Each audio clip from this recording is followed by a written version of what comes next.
MTN SME Hub. Link to growth, link to success, link to the ultimate resource for business advice and insights. Welcome back to the Big Small Business Show. In studio with us today, we've got Freddy Mahhumane, Mahhumane. Okay, Yeah. not Mahhumane, Mahhumane.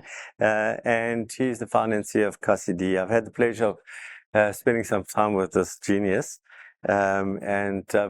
It's actually phenomenal what you've built. You touched on the your exco, your senior management team, the 8 of them. How often do you meet? How's that structured? Just give me a sense. Is it marketing, sales? Is it quite classical in terms of what they consist of, or is it very bespoke to your industry?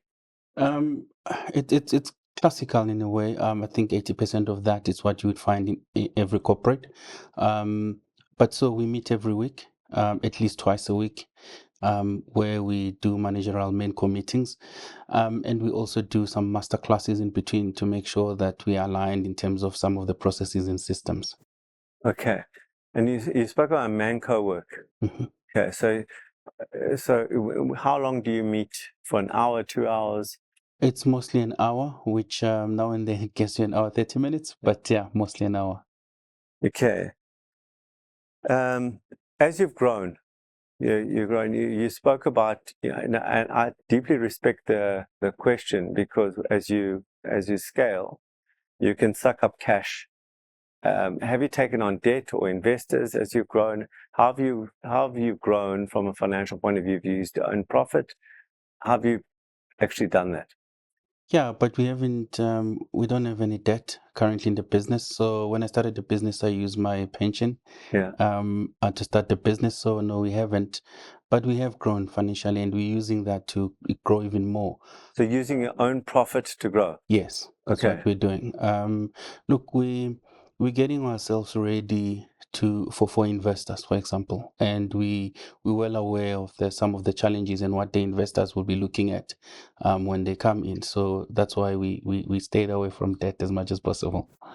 And there's a lot of people and we've even had a few of your competitors on this show. How do you view competition?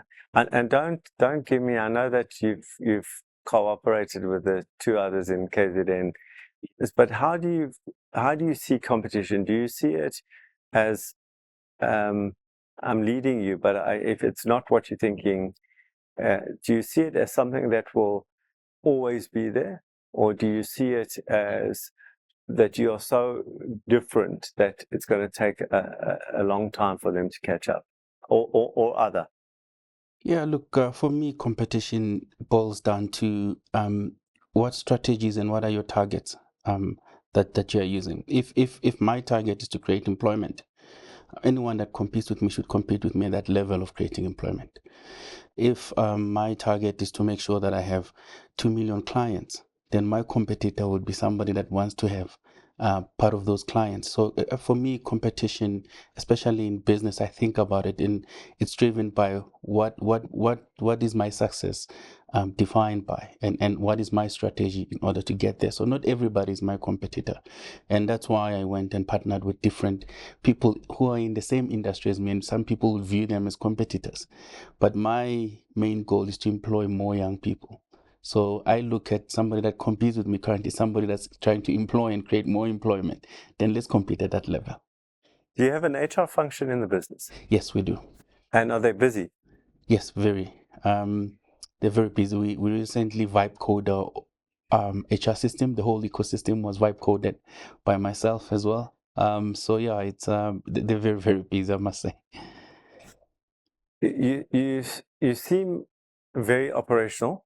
And I think even in the clip you spoke about being quite operational. What percentage of your time are you spending dealing with new crises or vibe coding, which is operational? It is. What percentage of your time is spent right now, honestly, in being operational or very hands-on in the business? So I would say out of the 18 hours, around about 40%, it's mostly operational. Yeah. And the reason... What are you doing the other 60%. So the other is I play a business development role as well. Okay. I play a leadership role. Yeah. I have to strategize, make sure that all our partners are happy.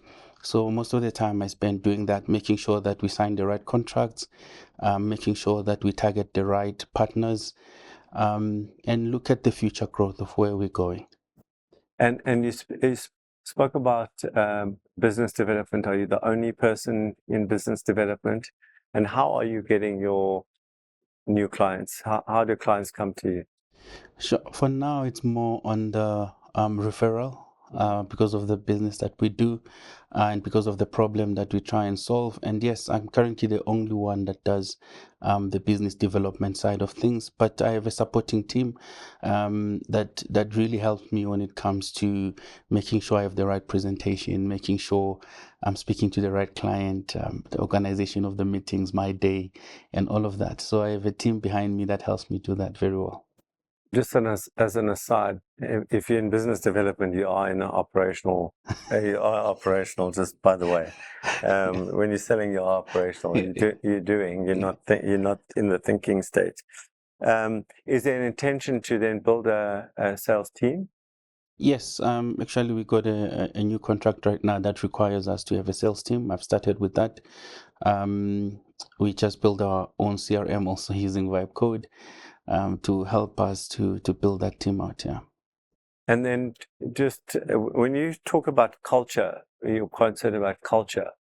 Describe the culture and describe the concern about the future of that culture. Look, we're very people-centric. We care about our people and we want to create employment in a very respectable way in the township. It's easy to lose that once you start hiring more people, once you start touching more lives in the townships. And I wanted to make sure that we don't lose that. And for me, that's the core of our culture. We're very, very people-centric. Even the people inside the business, they know they can talk to me anytime when I'm available. They can talk to my leadership team when they're available anytime. And I encourage that. So much so we even have a rule in the office that everybody must learn how to play chess so they can interact with each other in a strategic way as well. So that's, for me, culture is something that's very important. Okay, Freddy, I think I've got enough. We're going to take a break now. When we come back, I'll have a few things for Freddy to think about. Stay tuned.